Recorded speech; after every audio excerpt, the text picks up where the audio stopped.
జగిత్యాల జిల్లా నుంచి వాళ్ళ వార్తలు ఒకసారి పరిశీలిస్తే జగిత్యాల జిల్లా కేంద్రంలో ఉన్నటువంటి ప్రధాన ఆసుపత్రిలో మందుల కొరత నెలకొంది. జగిత్యాల జిల్లా నలుమూలల నుంచి వస్తున్నటువంటి పేషెంట్లకు ఎటువంటి మందులు కూడా అందుబాటులో ఉండట్లేదు.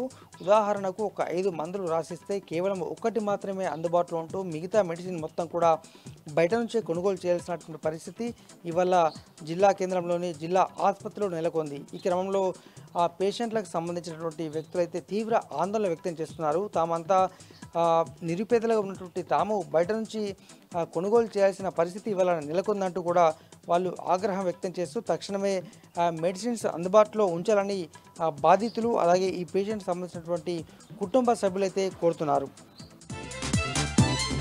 ఇక మరొక వార్త, మెట్పల్లి పట్టణంలో ఉన్నటువంటి ఓ పాఠశాలలో 10వ తరగతి చదువుతున్నటువంటి ఒక బాలిక నిన్న మధ్యాహ్నం తప్పిపోయింది. మరి ఆ బాలిక ఎటు వెళ్ళింది, అసలు ఏం జరిగింది అన్న కోణంలో పోలీసులు కూడా తీవ్ర స్థాయిలో విచారిస్తున్నారు.